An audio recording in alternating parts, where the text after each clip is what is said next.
à vous et bienvenue à votre émission Wake Up sur Lumière du Monde Télévision. C'est une grâce, nous rendons gloire à notre Dieu qui nous a donné la force, l'être et le mouvement. Et ce matin, nous sommes avec le pasteur Ignaoré. Shalom, pasteur. Shalom, Daniel. Bien réveillé. Par la grâce de Dieu. Dieu merci Et avec vous-même. vous. Oh, ça va. J'ai Merci, envie de Dieu. chanter, mais bon. Après, on va chanter. En tout cas, Avec vous, on va méditer la parole de Dieu. exactement. C'est important de le faire avant de commencer sa journée. Toujours. Quel est le bénéfice de recevoir la parole de Dieu avant de sortir de chez soi? On connaît la pensée de Dieu pour soi-même. Et ça nous rapproche davantage du Seigneur. Amen. Donc tout à l'heure, on va se rapprocher davantage du Seigneur avec vous pour la rubrique Méditons ensemble. Shalom Jean-Richard. Bonjour Daniel et shalom à tous. Comment ça va? Très heureux d'être là ce matin. Ah, moi également de te voir. Hein. Et avec toi, on parle de littérature pour Culture Actu. Et puis on ira au Brésil pour le saviez-vous, tu l'as dit, Culture Actu, on parlera littérature, on présentera un ouvrage qui traite un sujet qui est d'actualité, la thématique des biens, de la richesse et de l'argent, C'est ça. qui suscite beaucoup d'intérêt Uh-huh. pour les uns et les autres, on en parlera. Et puis dans le saviez-vous, on ira au Brésil pour parler de la taxation de l'Église. C'est pas normal ou c'est normal? Bon, je donnerai quelques informations relatives à ce sujet. D'accord. Alors, Félicia, toi, tu nous donnes des astuces pour embellir notre quotidien. Exactement. Salut Daniel, shalom à Bonjour. tous. Donc aujourd'hui, nous allons voir les bienfaits des huiles essentielles. Bien sûr, l'essentiel qu'on utilise tout le temps, là. Exactement. Il en existe une multitude, mais Oui. aujourd'hui, on va voir 2 huiles essentielles en particulier. D'accord. Shalom, docteur, non, professeur. Oh là là, pasteur, docteur, professeur, qu'est-ce que vous prenez? Professeur. Je veux pasteur, le pasteur même c'est mieux. Hein. Comme Alors, vous êtes... votre spécialité, c'est... Odontostomatologiste. Voilà, c'est pas facile. Odontostomatologiste. Oui. Et avec vous, on parlera du traitement des maladies parodontales. Oui, effectivement. Maladie parodontale qui est une maladie qui est méconnue par l'ensemble de la population. Oui. On connaît les caries dentaires, mais on ne connaît pas les maladies parodontales. Donc D'accord. on va en parler tout à l'heure. D'accord. Voilà, tout le monde s'est présenté. Vous savez ce que chacun est là pour vous offrir comme information. Sans plus attendre, nous allons nous approcher du Seigneur, comme l'a dit le pasteur Ignaoré. Et c'est tout de suite avec cette rubrique Méditons ensemble.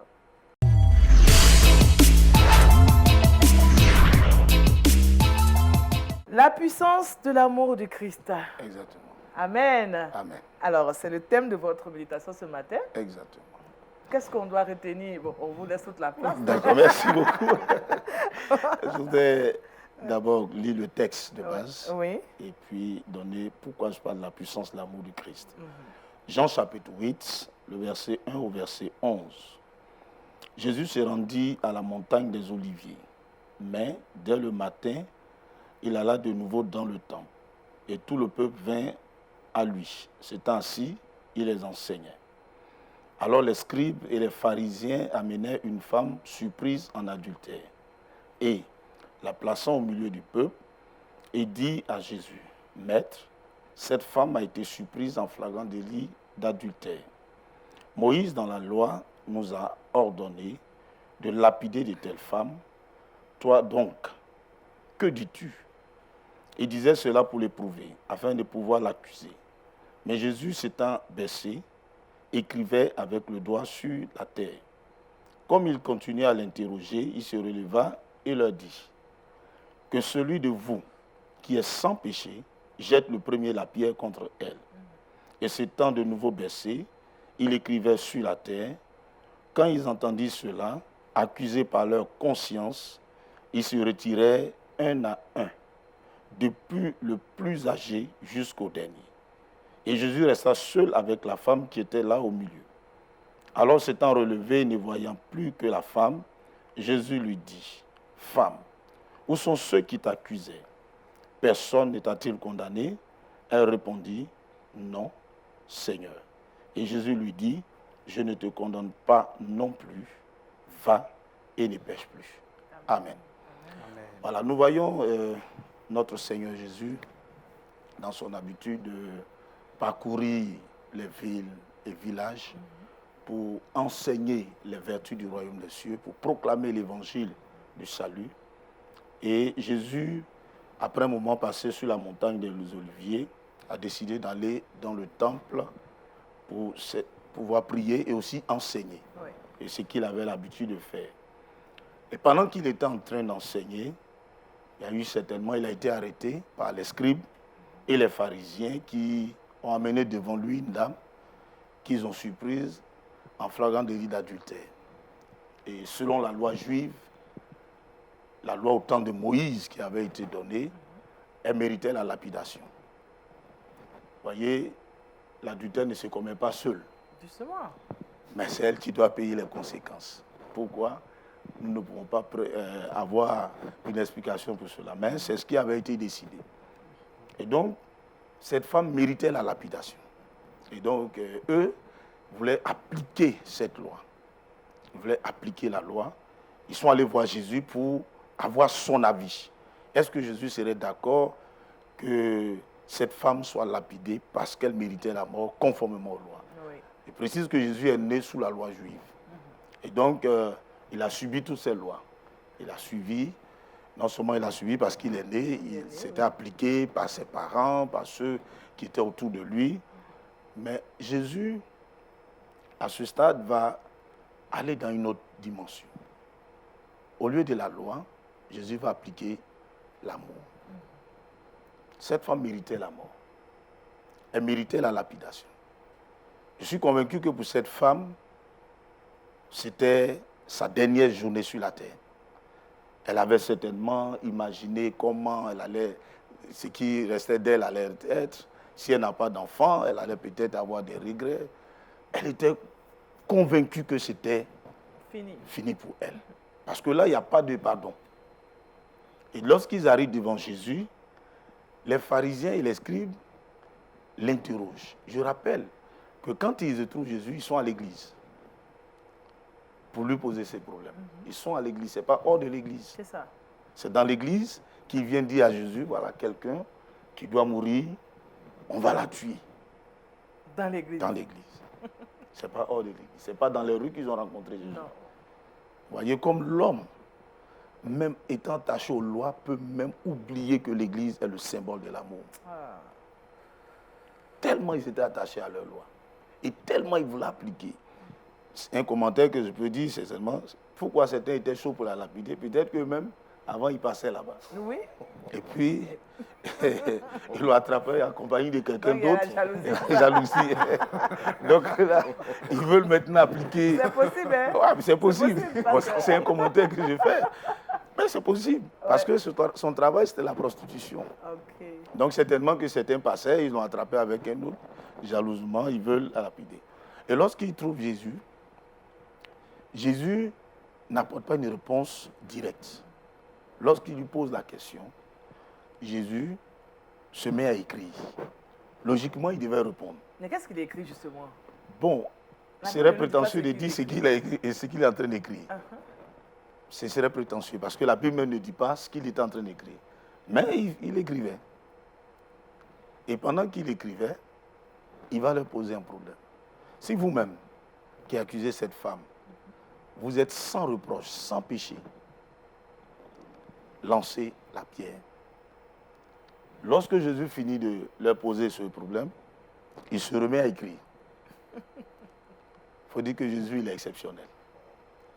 Il se remet à écrire et au moins il relève la tête, il n'y a plus personne. Les pierres qui devaient aller sur la femme se sont retrouvées à même le sol. Et les porteurs de la pièce ont disparu. Les porteurs des pierres ont disparu. Vous voyez, ici, c'est pourquoi je parle de la puissance de l'amour du Christ. Ici, la puissance de l'amour du Christ va changer le regard des autres sur la femme. Quel était leur regard? C'est une femme prostituée, une femme adultère, qui mérite la mort. C'est comme ça que les autres la voyaient. C'est comme ça que les autres la caricaturaient. C'est comme ça qu'elle était présentée. Mais quand l'amour de Christ va agir, ça va changer le regard des autres. Très souvent, le regard des autres, c'est l'accusation. Quand les autres nous voient, ils peuvent nous accuser. Ils peuvent nous voir comme des personnes sans avenir, sans lendemain. Le regard des autres n'est pas toujours favorable. Et le regard des autres peut souvent même nous détruire. Vous savez, quelqu'un qui vit dans une famille et chaque jour, on lui dit, tu ne vas jamais réussir, tu ne vas jamais rien devenir. Cette personne peut être frappée dans son âme, peut souffrir intérieurement, parce que le regard des autres n'est pas bien. Très souvent, si nous attendons au regard des autres, cela peut nous détruire. Et nous-mêmes, notre regard aussi. Quel est le regard que nous avons sur nous? Cette femme-là, elle avait un regard destructeur sur sa propre vie. Parce que pour elle, elle était limitée seulement à la prostitution. C'est tout ce qu'elle pouvait faire. Elle ne pouvait rien faire d'autre. C'est comme ça qu'elle se voyait. Et là aussi, quand elle voit le regard des autres, elle va aussi avoir un mauvais regard sur elle-même. Mais la puissance de l'amour de Christ va changer ce regard-là. La puissance de l'amour de Christ va transformer ce regard que les autres avaient. Parce qu'eux, ils la voyaient comme pécheurs, mais Jésus aussi les voyait eux-mêmes dans ce cadre. Oui. Et quand Jésus va lui témoigner de l'amour, les autres seront capables de voir que nous-mêmes, nous sommes aussi coupables que cette femme. Donc la puissance de l'amour de Christ transforme le regard des autres sur notre vie et transforme nous-mêmes notre regard sur notre propre personne. Beaucoup de personnes sont assises dans l'église, mais souffrent. Souffrent en se méprisant elles-mêmes, trouvant que je suis né pour échouer. Je ne peux pas réussir. Je suis issu d'une famille qui ne réussit pas. Je suis ceci. Mais ce matin, je veux te dire, la puissance de l'amour de Christ est capable de changer ce regard que tu as sur toi. Amen. Accepte que Christ t'aime. Accepte que Christ t'aime. Peu importe ce que tu penses de toi. Peu importe ce que les autres pensent de toi, Jésus nous aime. Et ça, c'est vraiment fondamental. Deuxième chose, la puissance de l'amour de Christ a changé le décret de condamnation. Elle était condamnée, destinée à la mort. Il n'y avait plus rien avant. Violente, terrible. Imaginez des pierres. Certains vont prendre des petites pierres parce qu'ils ne peuvent pas, ils ne sont pas trop forts. D'autres vont prendre de grosses pierres pour pouvoir rapidement achever cette âme. Mais quand Christ manifeste son amour à cette femme, le décret de condamnation sera abrogé. Amen. Elle ne sera plus destinée à la mort. Mais Jésus va sauver sa vie. Amen. Jésus va la sauver de cette mort certaine. Et c'est comme ça que quelqu'un qui me regarde, qui ne sent pas qu'il est aimé, qui est destiné à la mort éternelle, je veux dire que Jésus l'aime. Et Jésus l'aime pour le priver de cet enfer. Jésus l'aime pour l'ôter de cette condamnation éternelle. Amen. L'amour de Christ. S'il y a un décret de condamnation que le diable a destiné sur lui, Jésus aime quelqu'un ce matin. Jésus nous aime tous autant que nous sommes assis ici. Peu importe qui nous sommes, Jésus nous aime. Le troisième élément que la puissance de l'amour de Christ va produire dans cette femme, c'est qu'il va produire le pardon du péché. Jésus dit, je ne te condamne pas non plus. L'amour de Christ est si fort et si puissant qu'il est capable de pardonner le péché même le plus terrible. Oui. Et Jésus a témoigné cela à cette femme, le pardon. Mais c'est l'amour qui a fait cela. C'est par amour que Christ a été capable de dire, je ne te condamne pas. Ce matin, peut-être que quelqu'un vit dans le péché. Il n'arrive pas à s'en défaire. Je veux lui dire que Jésus l'aime. Amen. Et la puissance de cet amour-là est capable de le libérer du péché. Amen. Est capable de lui pardonner ses péchés. Comme la Bible dit, si ton péché est noir comme la cramoisie, le Seigneur est capable de le rendre plus blanc que la neige. Amen. C'est l'amour du Seigneur qui le fait. Et quatrième et dernier élément, c'est que la puissance de l'amour de Christ, Jésus dit, ne pêche plus.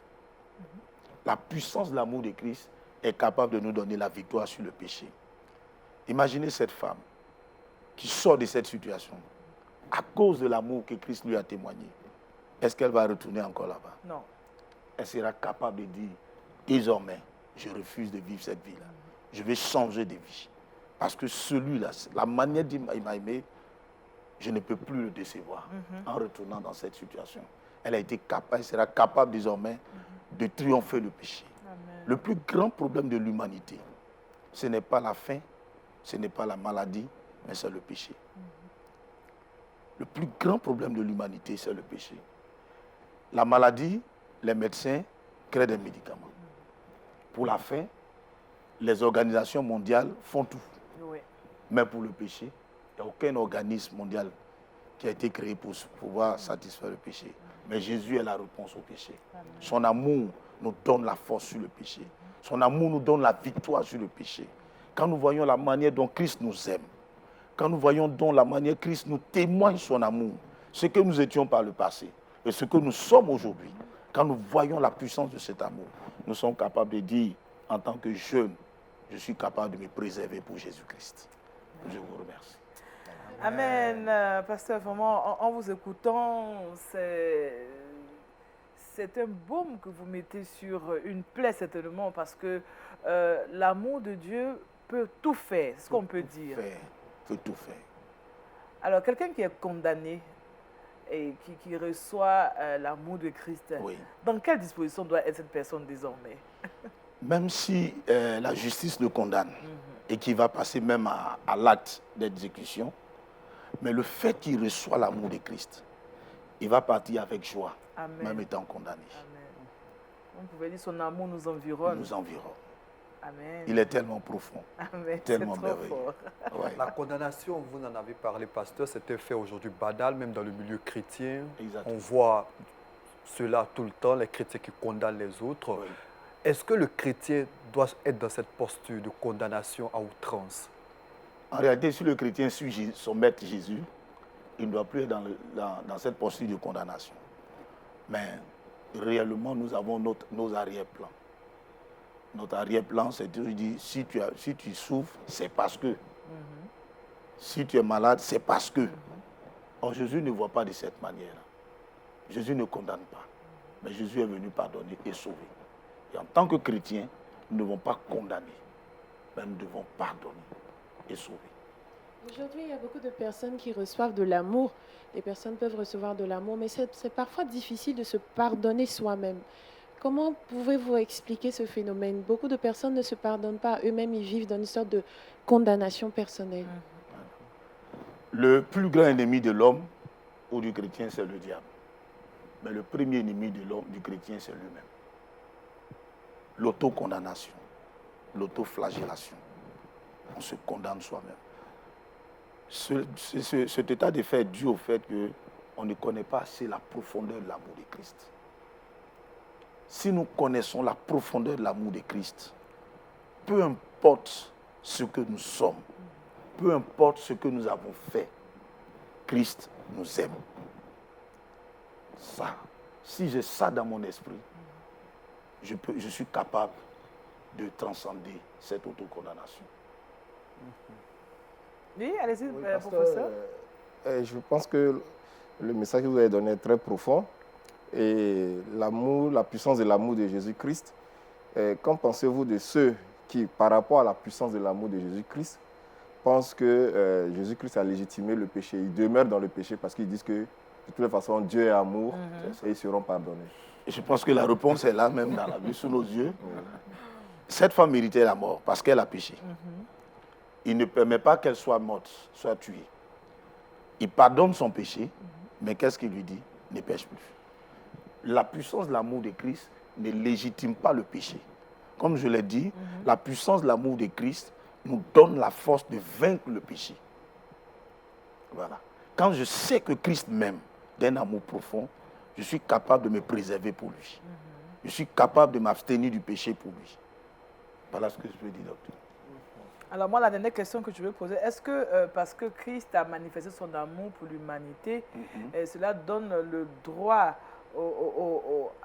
aux chrétiens de continuer, comme il a dit, de continuer à faire le mal et dire non, Christ va me pardonner, Christ est amour, donc il y a des choses que Christ ne peut pas faire. Enfin, il banalise à la limite l'amour de Dieu, de Christ, quoi.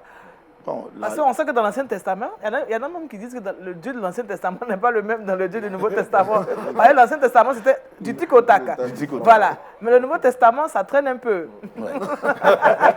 Ça traîne un peu. En fait, si ça traîne un peu, c'est une grâce. Amen. Si ça traîne un peu, c'est une grâce. D'accord. Et nous ne devons pas abuser de la grâce. D'accord. Voilà. Les gens confondent la grâce. Mais dans la grâce, c'est le fait que je ne mérite pas le pardon et quelqu'un m'accorde. Imaginez quelqu'un. Vous ne méritez pas quelque chose et la personne vous donne. Est-ce que ça vous donne le droit de mépriser ce qu'il vous a donné? Non. Bien au contraire, ça vous donne une responsabilité vis-à-vis de cette chose. Amen. Parce que si je ne gère pas bien cette chose que je ne mérite pas, je peux la perdre. C'est ça. Et donc, les chrétiens doivent comprendre que l'amour de Christ n'abroge pas la condamnation du péché. Certes, Christ nous aime, mais il va nous juger. Et il va nous juger par amour. Et même dans ce jugement, si nous méritons l'enfer, nous allons y aller. Et ça aussi, c'est par amour. Pas si sûr, pasteur. Pas si sûr. Mais c'est là-bas que tu voulais aller. Vous voyez, c'est pour dire que, justement, c'est juste pour dire que nous devons faire très attention. Oui. Voilà, je l'ai dit. L'amour de Christ nous donne la victoire sur le péché. Amen. Voilà. L'amour de Christ ne favorise pas le péché, mais nous donne la victoire sur le péché. Voilà. Si Christ nous aime, nous devons être capables de l'aimer, et en l'aimant, nous sommes capables de nous priver du péché à cause de lui. À cause de lui. Voilà, c'est ce que je veux dire. La puissance de l'amour de Christ, Jean chapitre 8, verset 1 à 11, pasteur, nous allons prier pour notre téléspectateur et puis pour nous, parce que nous avons besoin de cet amour-là, de l'expérimenter tous les jours. D'accord. Seigneur, nous te disons merci pour ce temps de méditation. Tu nous as parlé de la puissance de ton amour. Tu nous aimes d'un amour incommensurable. Comme ton serviteur Jean pouvait le dire, voyez quel amour le Père nous a témoigné. Et nous sommes enfants de Dieu. À cause de cet amour, nous avons changé de statut, comme cette femme. Seigneur, nous prions que chacun de nous ici, et même ceux qui nous suivent, expérimentent la puissance de cet amour. Et qu'au travers de cet amour, toute loi de condamnation soit définitivement abrogée. Mais également, cet amour nous conduit à t'aimer et aussi à surmonter le péché, à vaincre le péché. Donne-nous cette force, Seigneur, et cette capacité pour que la gloire te revienne. Sois béni, Seigneur, au nom de Jésus. Amen. Amen. Amen. Merci vraiment, pasteur Niaworé. Ça nous encourage ce matin à continuer, hein, parce qu'on sait qu'il y a quelqu'un quelque part qui nous aime malgré ce qui se passe autour de nous. Malgré l'accusation, malgré tout ce que l'ennemi ne pourrait pas. Jésus-Christ nous aime. Amen. Nous refermons cette page pour ouvrir celle de l'actualité culturelle. C'est tout de suite avec Jean-Richard. Culture Actu.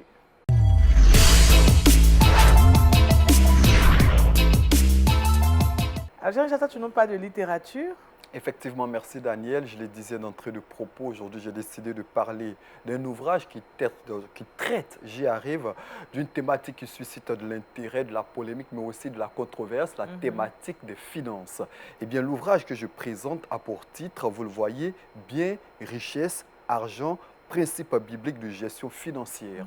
Eh bien, la thématique de l'argent, je l'ai dit, suscite beaucoup d'intérêt, beaucoup de controverses. Au regard donc de cette situation, il y a deux auteurs, et non des moindres, qui ont décidé de se mettre ensemble, de conjuguer leurs efforts pour sortir un ouvrage. Qui sont ces deux auteurs? Le premier se nomme Greg Hill, c'est un pasteur écrivain américain. Il a été directeur pendant plus de 20 ans de Family Foundation International. C'est un ministère qui organise notamment des séminaires et des formations pour les cœurs, les familles qui sont véritablement brisé à travers le monde. Le deuxième s'appelle Hill Beat. Il a travaillé également comme ingénieur à IBM avant de devenir un orateur, un conférencier très apprécié également dans le monde. Ses astuces, notamment sur le plan des finances, sont très appréciées par bon nombre de personnes. Voici donc ces deux personnes qui ont décidé de se mettre ensemble pour sortir un ouvrage sur la gestion des finances par le chrétien. Eh bien, le chrétien se pose beaucoup de questions sur notamment la dîme. Est-ce que la bénédiction de Dieu est liée à la bénédiction matérielle? Est-ce qu'il faille payer la dîme? Comment dépenser? À qui donner son argent? Comment manifester la libéralité? Eh bien, l'ouvrage tente d'y répondre. C'est un ouvrage de 230 pages qui est sorti, c'est vrai, en 2002, voici plus de 17 ans. Mais c'est un ouvrage qui est plus que jamais d'actualité parce que dans l'ouvrage, il traite de plusieurs thématiques dans plusieurs chapitres. Le premier chapitre parle notamment de Dieu et de Mammon. Le deuxième chapitre, l'esprit de Mammon. Combien est assez? Combien est assez pour le chrétien? Parce que certaines personnes, l'argent ne leur suffit jamais. Eh bien, l'ouvrage aborde cette thématique. Comment acheter? Comment vendre? Comment donner? Comment recevoir? L'endettement et le chrétien. L'ouvrage en parle. Le crédit, le budget personnel. Comment le planifier? Son budget, la dîme. Est-ce qu'il est toujours d'actualité?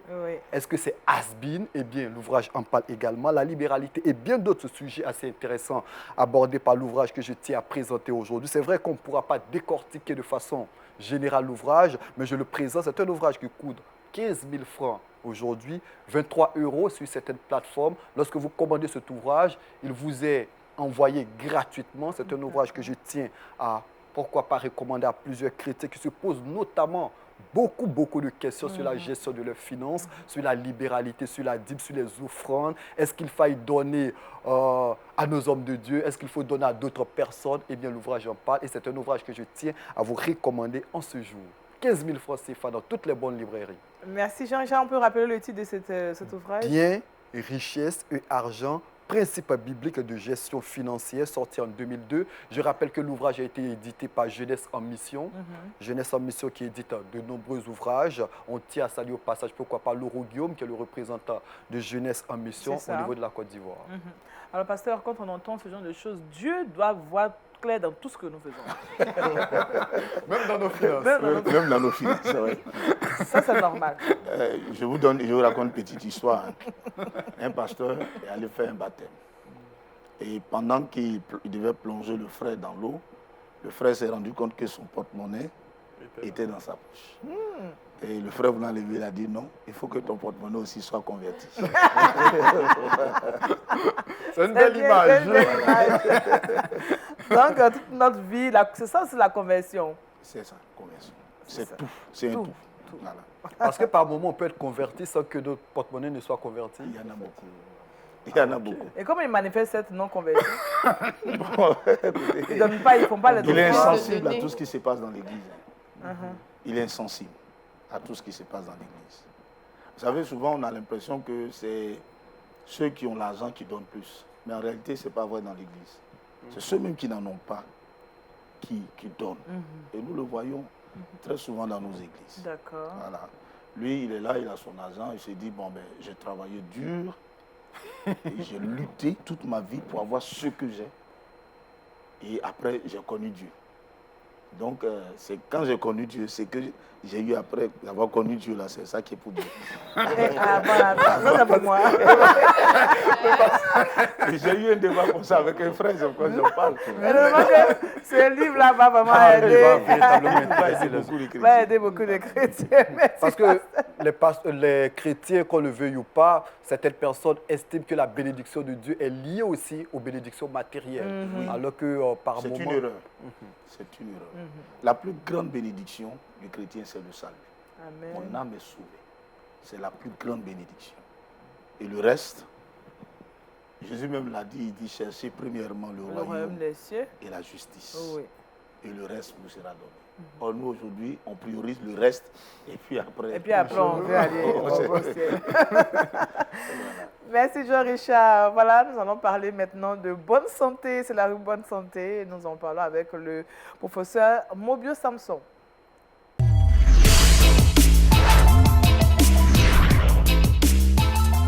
Alors, professeur, avec vous, on parle d'autre chose complètement. On ne parle pas d'argent, on ne parle pas de... Oui, c'est Dieu qui donne la santé aussi. Mais dans tous les cas, quand on est professeur, on a un peu plus de moyens, non? Oh, ben, vous voyez actuellement les grèves partout, ça veut dire que les professeurs n'ont pas. Alors, vous êtes stomatologiste. Ah, quand je vais arriver à dire cette spécialité. Vous vous occupez de quoi exactement, l'odontostomatologiste? Odontostomatologie, on s'occupe de tout ce qui est maladie de la cavité buccale, surtout les dents et tous les tissus de soutien de la dent. Les gencives. Les gencives, l'os qui soutient la dent, tout. Et le côté stomatologie, il y a une spécialité en médecine qui s'occupe de ça. D'accord. Alors, avec vous, on va parler des traitements des maladies parodontales. Qu'est-ce qu'une maladie parodontale? Comme je disais d'entrée, notre organe dentaire est constitué de deux parties. Il y a l'organe dentaire, l'odonte, qui est constitué de l'émail tout blanc qu'on voit en bouche. Et il y a la gencive qui entoure cet émail qu'on appelle parodonte. Et sous la gencive, il y a l'os. Donc, c'est tout ce qui est tissu de soutien qui constitue le parodonte. Et lorsque ce parodonte est malade, on parle de maladie parodontale. Parodontaire. Alors, parodontale, voilà. Parodontale, voilà. Oui, alors, est-ce qu'on peut citer les maladies parodontales? Comment elles se manifestent? Oui, il y a une émission, on en a parlé brièvement. Les premiers signes, vous allez voir que la gencive saigne. D'accord. Un saignement de la gencive. La gencive devient plus rouge. En général, nos gencives ont une couleur rose pâle. Et pour nous, les noirs, c'est un peu pigmenté, c'est-à-dire c'est noirâtre ou grisâtre. Et lorsque la gencive est malade, elle devient rouge. Après la rougeur, la gencive malade se gonfle un peu. Normalement, la gencive est ferme. Et lorsque vous constatez que votre gencive est gonflée, c'est-à-dire qu'il y a une maladie. Et le signe, le véritable signe, c'est le déchaussement aussi. Vous voyez que la dent devient plus longue, la gencive s'affaisse, on parle de déchaussement. Dans le langage scientifique, on parle de récession gingivale. Voilà. Donc voilà ces signes, et il y a des signes qui sont un peu tardifs. Nous avons la mobilité dentaire. On vous parle de tissus de soutien. Lorsque ces tissus sont atteints, donc la dent ne peut plus être solide et elle devient mobile.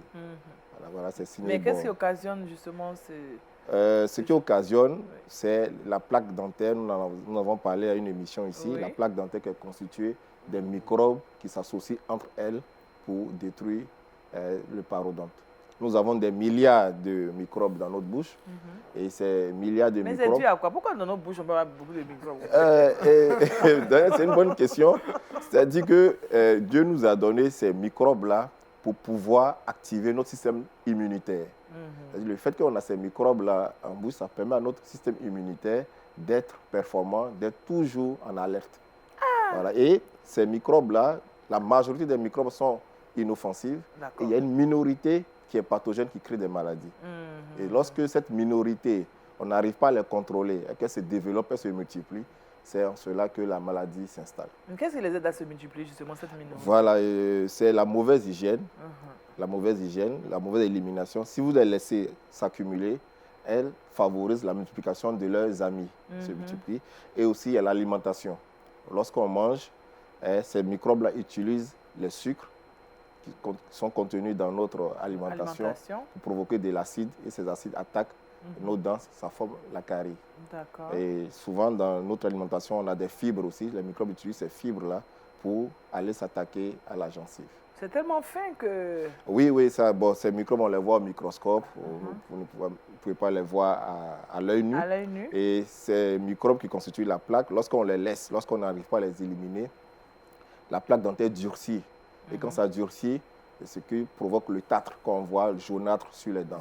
Voilà. Donc quelqu'un qui a du tartre, ça veut dire qu'il a laissé accumuler la plaque, et il a une mauvaise hygiène, la plaque s'accumule. Et sous cette plaque, ces microbes-là trouvent un environnement pour se multiplier, et ces microbes-là attaquent les gencives, l'os, le ligament, tout ça. D'accord. Alors comment ces maladies se manifestent-elles? Au début, vous allez voir que il y a d'abord la gencive qui saigne.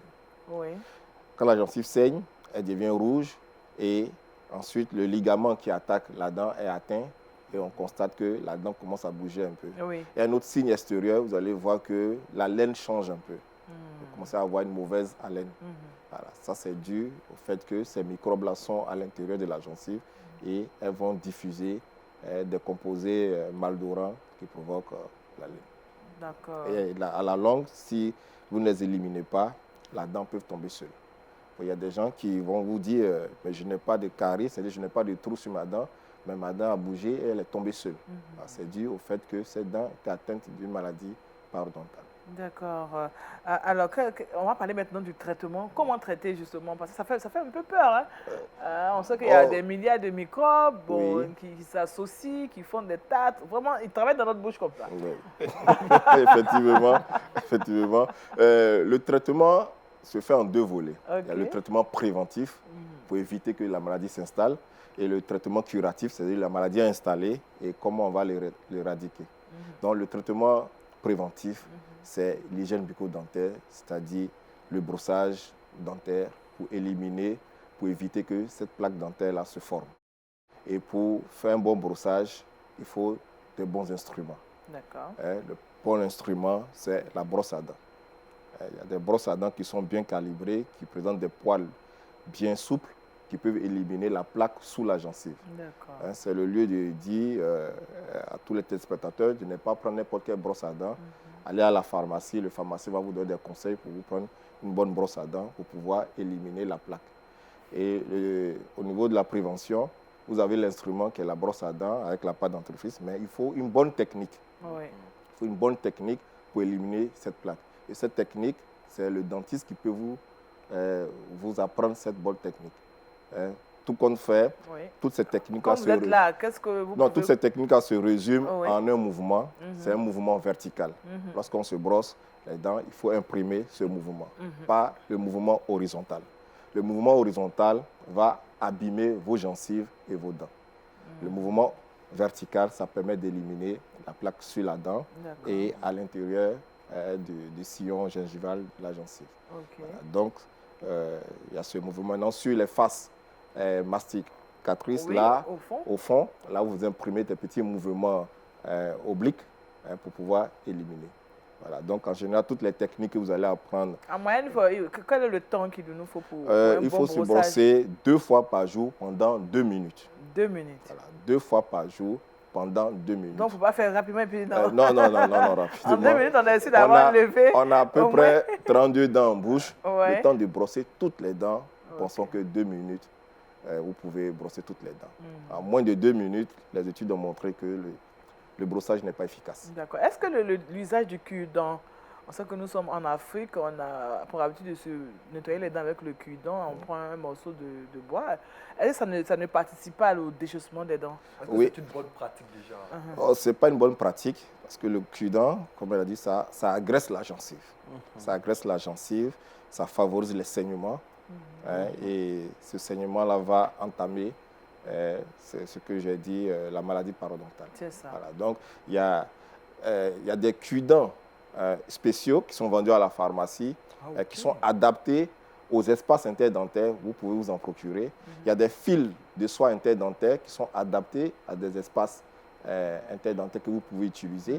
Il y a des brossettes aussi interdentaires. Ce sont des petites brossettes que vous pouvez mettre entre les dents pour pouvoir éliminer. Ces brossettes ont fait l'objet d'études et ces brossettes-là sont sans risque sur l'état de santé de la gencive. D'accord.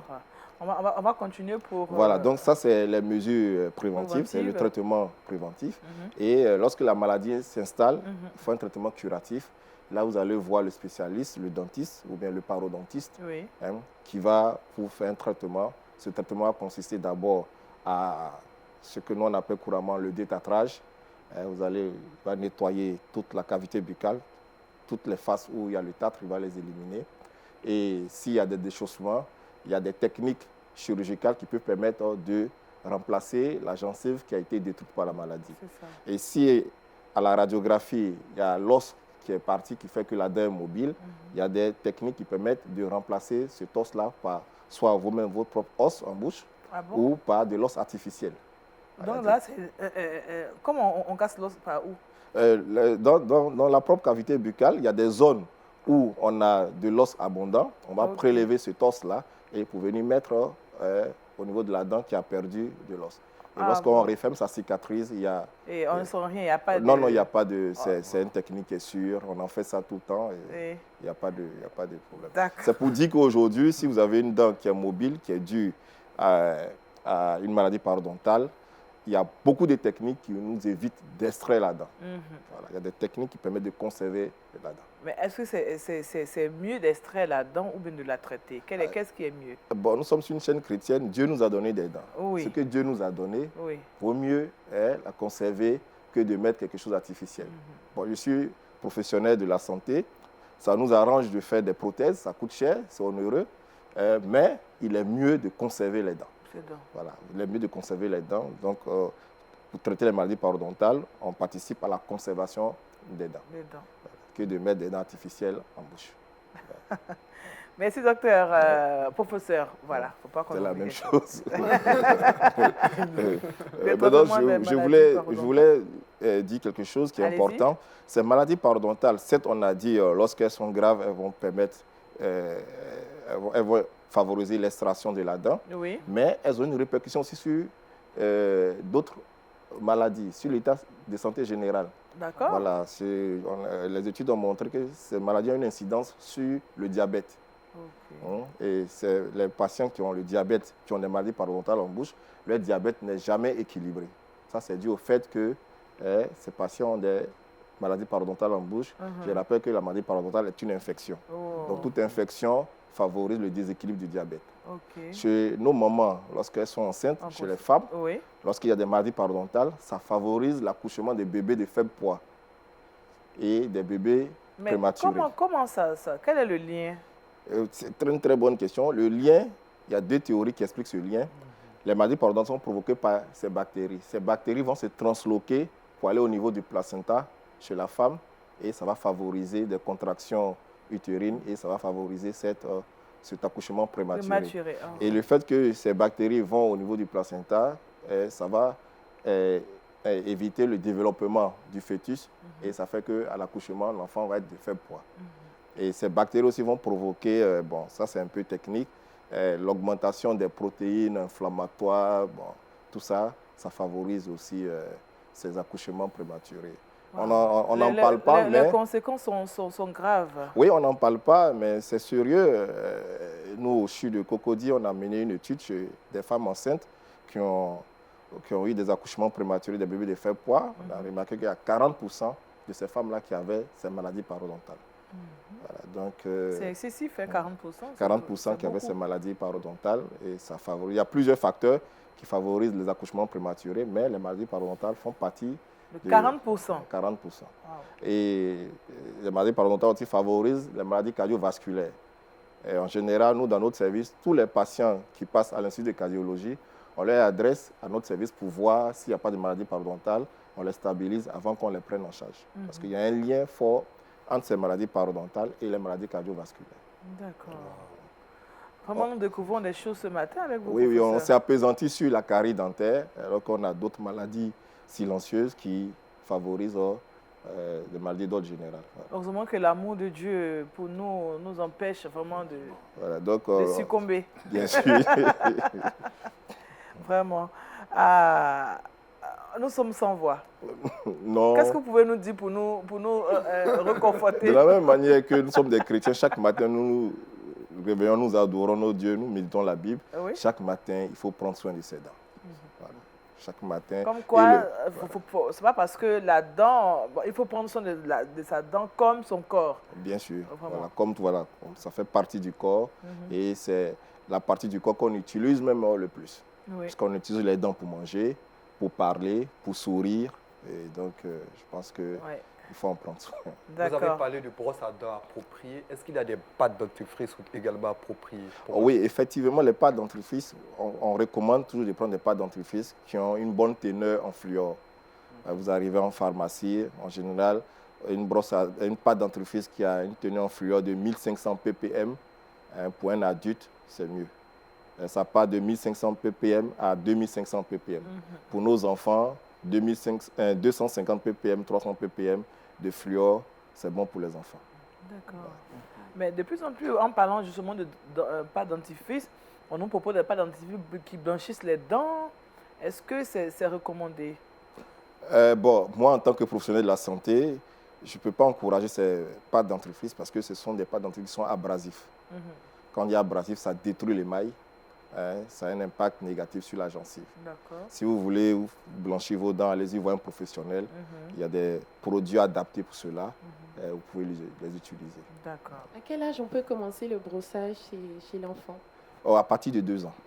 À partir de 2 ans, on peut commencer à brosser les dents. Avant 2 ans, si l'enfant a ses dents, vous pouvez prendre qu'une petite compresse. Parce que la plaque dentaire chez l'enfant n'est pas adhérent, vous pouvez l'éliminer. Mais à partir de 2 ans, déjà, on peut commencer à brosser. D'accord. On a appris beaucoup ce matin avec le professeur Mobio Samson. Alors, professeur, un dernier conseil à nos téléspectateurs avant le dernier conseil, c'est de faire son brossage bi-quotidien, c'est-à-dire matin et soir, le soir surtout avant de se coucher, et puis de consulter un dentiste une fois par an. D'accord. Même si on n'a pas de problème, allez-y consulter un dentiste pour qu'il fasse une vérification, une petite radio pour voir s'il n'y a pas de pathologies sous-jacentes.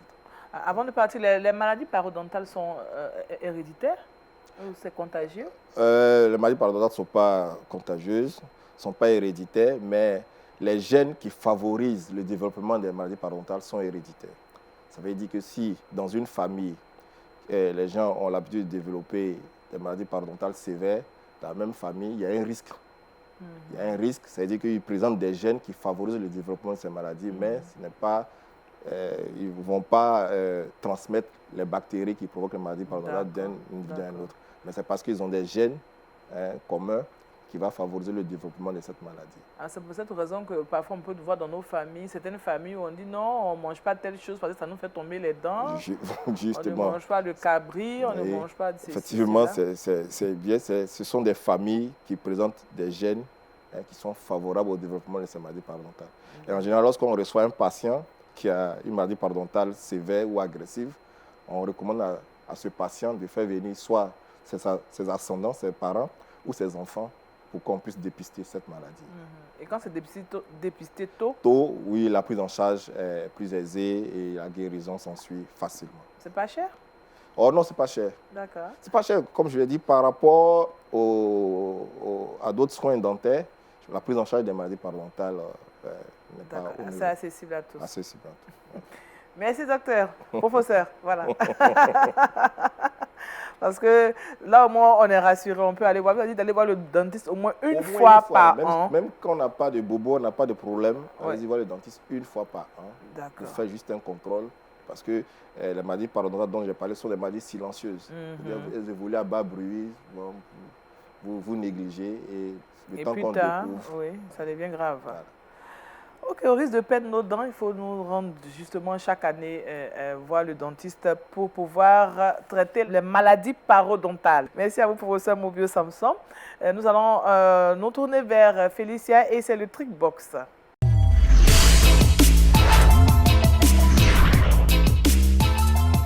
Alors Félicia, on a parlé de maladies parodontales. Toi, tu nous donnes des astuces ce matin.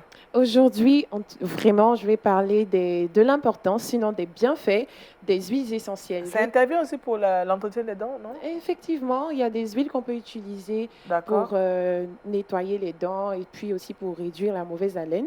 Mais je ne vais pas aborder ce thème-là. Voilà. D'accord. Il y a un professeur qui a côté au moins, je suis rassurée. Non, mais aujourd'hui, je vais tester par contre votre culture générale. Est-ce que vous pouvez me citer quelques huiles essentielles? Est-ce que vous en connaissez? Je sais qu'il y a l'huile essentielle à la lavande, l'huile de citron. À la menthe. Oui, il y a fenugrec. Exactement. Et il y a aussi les huiles de sésame, huile d'argan. Merci Daniel. Apparemment, tu es vraiment calé sur le sujet. Vraiment. J'aime bien les huiles. Donc, plus de 150 huiles essentielles. Oui. Mais aujourd'hui, j'ai décidé d'en toucher deux qui sont vraiment très importantes. Il faut dire qu'on parle d'aromathérapie aujourd'hui. C'est un peu la médecine grâce à des huiles. Les huiles qui sont capables de soigner les insomnies, les douleurs musculaires, etc. etc. C'est vrai que ce n'est pas une science qui est prouvée, mais en tout cas, elle est utile et elle soulage beaucoup de personnes. D'accord. Aujourd'hui, j'aimerais parler de l'huile de fenugrec. Tu l'as cité pendant que tu citais les huiles. L'huile de fenugrec permet de renforcer, en tout cas, sinon de ralentir le vieillissement de la peau. Voilà, donc lorsque vous utilisez l'huile de fenugrec, cela va vous permettre de raffermir votre peau. Voilà, toutes les femmes... On vieillit moins. Voilà, toutes les femmes aiment bien rajeunir. Oui, bien sûr. C'est vrai que ça brille un peu, mais... Et ils peuvent l'utiliser aussi pour renforcer la chute des cheveux, renforcer les cheveux, pardon, et éviter la chute des cheveux. Voilà. Je vais y arriver. Donc, si vous utilisez... Oui, en tout cas... Jean-Richard, il a vraiment beaucoup de cheveux. ça peut jouer un rôle quand tu as la brillance. Exactement. Pour des personnes qui sont victimes de chute de cheveux ou de cassure de cheveux, vous prenez un peu d'huile de fenugrec que vous allez passer sur votre cuir chevelu et ça va vraiment aider à pouvoir résoudre ce problème. La deuxième huile, c'est l'huile d'olive. L'huile d'olive est vraiment mieux connue sur nos tropiques. Et tu sais qu'avant de parler de l'huile d'olive, l'huile de fenugrec, je crois, est bon pour avoir de l'appétit. Ça permet d'avoir beaucoup d'appétit pour quelqu'un qui ne mange pas. C'est vrai que moi, je connais les huiles. Exactement.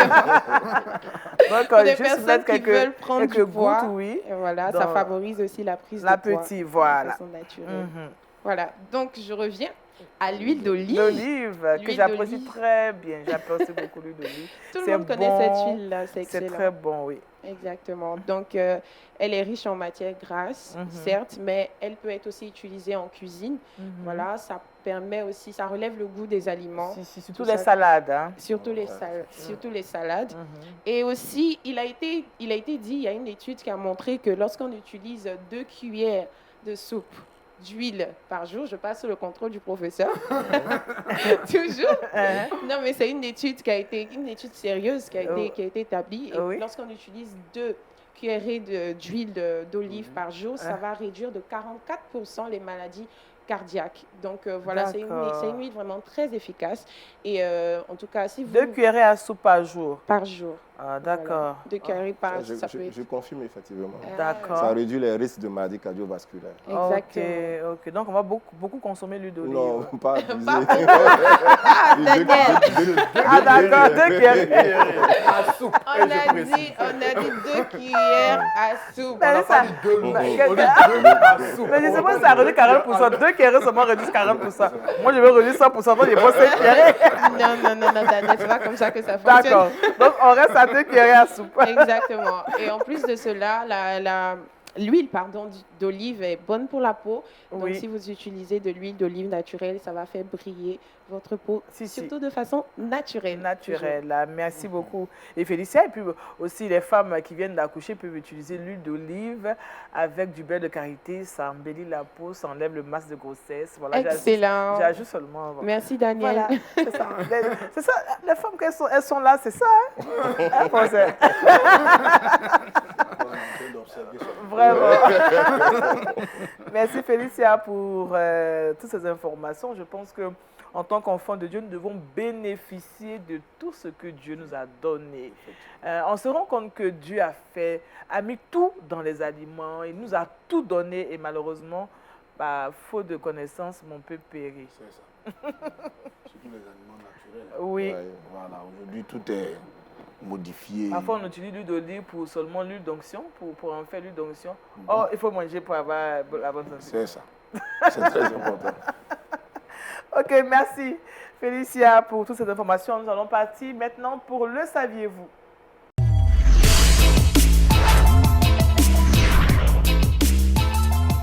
Et Jean-Richard, tu nous conduis au Brésil. Effectivement, je vous conduis au Brésil, au Pas de Cous, Oui. pour vous parler d'une information qui avait suscité beaucoup d'intérêt et beaucoup de polémiques du côté de ce pays. C'était la taxation des églises. Eh bien, au mois de janvier dernier, le ministre de l'économie avait émis l'idée de taxer les différentes églises. La question de la fiscalité de l'église a fait grand bruit dans ce pays.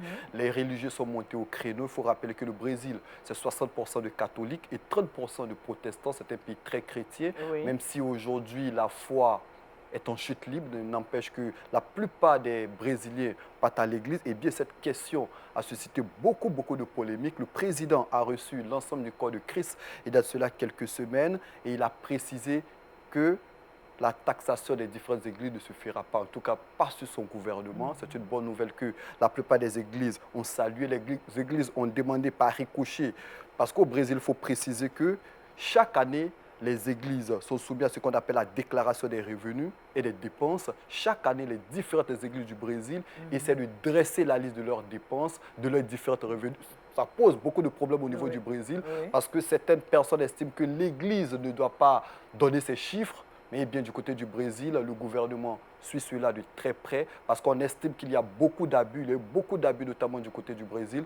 Donc aujourd'hui, depuis quelques années, le gouvernement suit à la lettre les différentes déclarations, les revenus des différentes églises. Et bien l'église, le corps de Christ a demandé au président de prolonger les différentes dates de déclaration des revenus, tout. Donc ce qu'il faut retenir tout simplement, c'est que du côté du Brésil, le gouvernement a pris la décision de ne pas taxer les différentes églises. Et je pense que c'est une grosse victoire pour le corps de Christ. Il faut rappeler que ce corps de Christ avait soutenu Bolsonaro lors des dernières élections présidentielles. Ah oui, le président brésilien qui, comme dirait l'autre, qui est très chrétien. Hein? Ah oui. Oui, qui affirme sa foi chrétienne à tout moment. Merci. Mais il faut préciser que la taxation des églises aujourd'hui a pignon sur rue. Au Ghana, les gens en parlaient il y a de cela quelques mois. La taxation des différentes églises. Il y a certains États qui sont en train de se préparer effectivement, à taxer en Suisse, c'était personnes ont émis l'idée de taxer les différentes églises sur le plan fiscal. Il y a d'autres pays en Mais Asie. qu'est-ce qui joue à cette, en Bon, faveur difficile cette de décision? répondre. Certaines personnes estiment que l'Église a beaucoup d'argent. Certaines personnes estiment qu'on ne voit pas très souvent dans les chiffres De ou dans les l'Église? comptes de l'Église. Il faille que le gouvernement paille jeter un coup d'œil. Il y a beaucoup de spéculations qui se font. Mais D'accord. grâce à Dieu, du côté du Brésil, les églises ne seront pas taxées. Et c'est une grosse victoire. Alléluia. Alors, Félix, tu as pour nous le verset boussole.